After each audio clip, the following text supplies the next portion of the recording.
I Some of you have heard me say this in gatherings here and there, but I love the Hebrew Scriptures. And one of the professors, retired now, who made the Hebrew Scriptures come alive for so many people during his years of teaching, first at our seminary out in St. Louis, Eden Seminary, and later for the Presbyterians down at Columbia Seminary in Atlanta, Walter Brueggemann. He writes so eloquently and preaches and teaches so wonderfully about the story. So I was reading an article recently by him. Those who know him most affectionately, he's developed this label in the United Church of Christ as Uncle Walter, because he has this great sense of wisdom about him, and he's really willing to engage almost anybody in conversations. But this article was focused upon a phrase that pops up in several places in the Hebrew Scriptures, and it's a hard phrase to think about. The bread of affliction. The bread of affliction.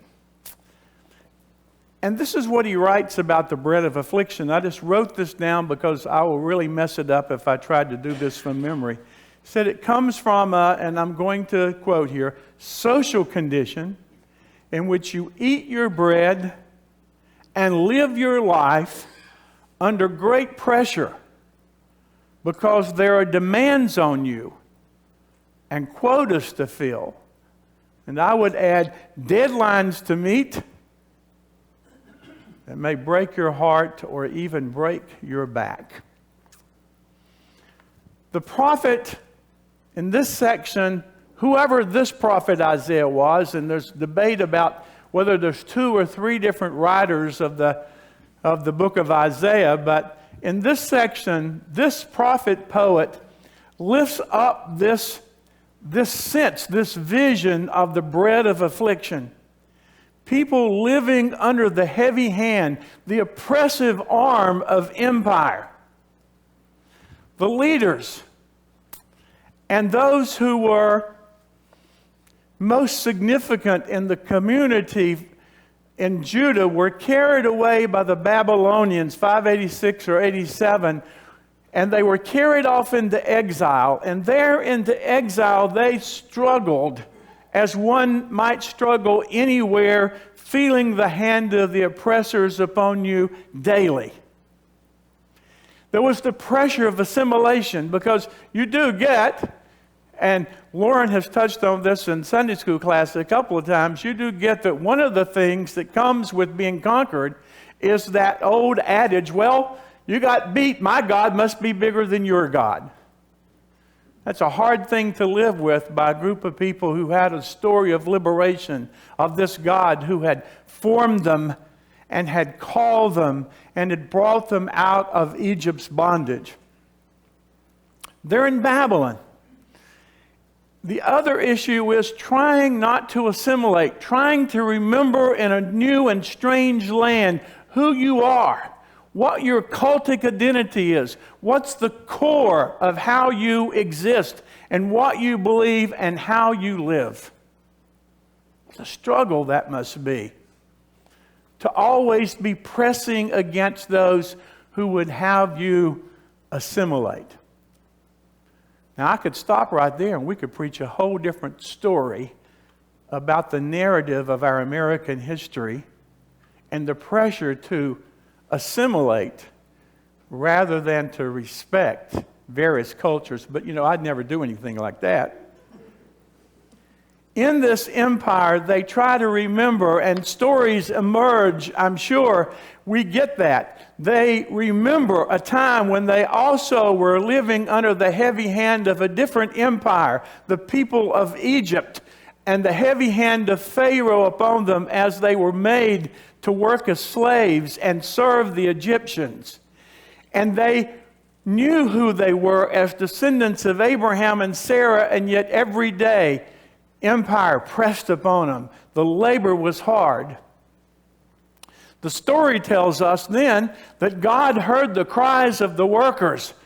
And Moses was raised up, and the great liberation epic, that wonderful story of leaving Egypt out into a wilderness, going again to a place that God was going to show them, remembrances of the call that God had issued to Abraham and Sarah. They tried to remember that story of what it was like to be liberated from the hand of empire. But then again, they had no way of knowing that within a few hundred years, they once again would find themselves living under the heavy hand of an even harder empire, that of Rome. Such has been the story of the people who were descendants of Abraham and Sarah over and over again, as they would go through times of feeling as if they were truly independent, they were established, and truly God was on their side, and the prophets would cry out, "No, you're mistaken, that unless you're faithful, unless you know who you are, you miss the point, and you no longer have the strength to stand on the side of justice, then God will turn the other way." And later there was unjust pogrom after pogrom of people who were always willing to oppress the descendants of Abraham and Sarah. And we know where that led us in the 20th century, the horror of all that. And we need to confess our sins as Protestants. But some of our reformers, particularly Martin Luther, added much to that narrative through the years, that anti-Semitism that existed. So people who are living under the hand of empire and struggling, trying to remember who they are, that's the struggle. And there they were, feeding on the bread of affliction. Everyone knows what it's like to feed on the bread of affliction in a different kind of way. Impossible, some of you remember this from days before you retired. Impossible deadlines. Tasks to be fulfilled with no excuses. Expectations to meet that are oftentimes unreasonable. But then for those of you who have retired and think you've made it, there's the vexation of adult children and the vexation of grandchildren, and why those adult children can't take care of those grandchildren the way you think they ought to be. There's the vexation experienced when we worry about debt and worry about whether we're going to have enough money to get to the goal line. The vexation about meeting certain co-payments, or the vexation of what's going to happen with insurance in general. And we need to be honest here. And I know this is not a popular thing to say in church, because church is always about joy. Or so we at least think. That the bread of affliction isn't distributed equally. That poor people eat more of the bread of affliction than wealthy people. Imagine that. Women eat more of the bread of affliction than men. Now, I know everybody's developing alternative narratives, but the truth is the facts are the facts. They just are. That historically African Americans eat more of the bread of affliction than whites. The LGBTQ people end up eating more of the bread of affliction than those of us who are straight.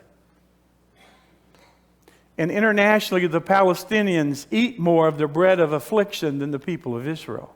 It's true. But here's the thing. There's an abundance of the bread of affliction everywhere around the world. There just is. People gnawing in their stomach on the oppressive hand that they feel. And when is there going to be liberty, and not liberty in the way that we define liberty? A true sense of God's hand reaching out and holding us so that we know that we are God's people. And know that God is with us. This is how it was in Babylon. So, the people are eating the bread of affliction. They're dreaming, they wonder, they complain, they lament, they have this and that and the other, and along comes a prophet poet. Now here's the good thing. Prophets are harsh. So sometimes you got to hear the bad news before you can hear the good news, right? But the poets bother us. But on the other hand, the poets, well, they envision things that some of us who are more logical never think about envisioning. So along comes the poet, Isaiah. And in the word of the prophet poet, we get this abrupt, staggering, disruptive word.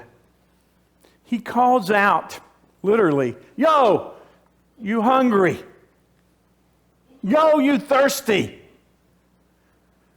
And then he starts raising the questions. Why do you buy that which isn't bread? Why do you eat that stuff that has no nourishment? Why are you feeding on the empire's junk food? Now, for those of us who are not feeling the heavy hand of empire upon us, as we can identify, if we stop and think a minute, those are good questions for us today. Well, I know that bread has no nutritional value, and I know if I look at it, it's mostly chemicals. But after all, that was what was good for them in Star Trek, so it must be good for us to eat today. Fake food made up of chemicals. Or, I know it has no nourishment value, but this is really what I enjoy. And this is what I really like. The prophet poet says, why work for that which doesn't satisfy? Why use your energy on stuff without it giving you meaning? Interesting questions, huh? There's no answer expected. These are rhetorical questions. Why use energy for purposes that only serve the empire, not to your own good? This is about the assimilation issue. Why? Why are you just adapting? Why it is that you feel like you go along because you're being told this is what is, and you just accept it as a matter of fact. And then, take a breath. The poet turns again. I love this. Come and buy and eat. Come and buy wine and milk. That sounds pretty good. And come and do it without money or price. That sounds better. This is about the bread that's unlike the Babylonian junk food. This is the bread. And here, bread is a metaphor for an alternative view of life. The prophet's calling people to see themselves clearly not as slaves, even though they may be enslaved. Don't see yourselves as the oppressed and victims, even though you are oppressed and victims. Don't just see yourselves as one thing, but get a picture that you're much more than what the Babylonians are telling you that you are. Your purposes are greater than those in power say that you have. The prophet poet says, come and eat the good stuff. And this is kind of, again, going back to the liberation narrative. What was food for the people who were leaving Egypt? And they went out in the wilderness, and what happened? There was the sweet bread, so to speak, the manna that people would go out in the morning and collect, and the word was, but don't you take more than you need. Just take what you need for the day, because it was a matter of trust. And the next day, the sweet manna was there again, over and over again. God was providing the people and feeding them out in the wilderness places. And yes, they would gripe and complain sometimes. Well, back in Egypt, we had garlic and all the other stuff. And yet God was feeding them that which they needed for the wilderness journey. The prophet wants them to remember that. To go back to who they are, God's people. Wants them to remember that. Jesus would later, as we just talked about, bless 2 fish and 5 loaves and feed all the people who were hungry living under the heavy hand of the Roman Empire. If you want to eat some other kind of bread besides junk food, and by now you know I'm not talking about real food, sometimes you've got to walk away from empire to have a sense that you are more than that. The mark of baptism says to us from beginning, you are more than that. You are marked forever. Remember who you are. You are no less than a child of God, and that's so much greater. You belong to a community so much greater than any entity moving forward in history or time. This is who you were meant to be, and this is the kind of food you were meant to eat. And then at the very end, we have the prophet breaking out to a whole other image, and I love this one. So it's so appropriate for this time of year. The prophet envisions this time when the people would gather and there'd be a tremendous, a march of celebration. And all of creation, even the mountains, would join the song. I kind of see this as a marching and maybe a second line, and the brass would be loud. And yes, we may hear some percussion here and there, but we're out there marching in a real celebration parade because we remember who we are. And we remember what we were meant to be and the food that will sustain us in the long haul.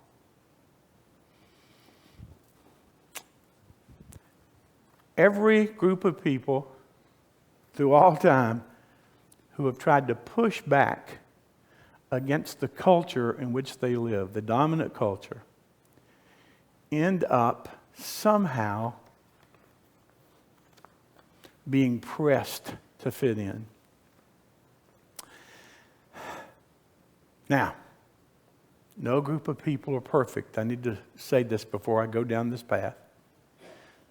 But I used to bicycle all the time out amongst the Amish neighbors and got an invitation to go to a couple of frolics, and that was joy in and of itself as they would put up these barns and stuff.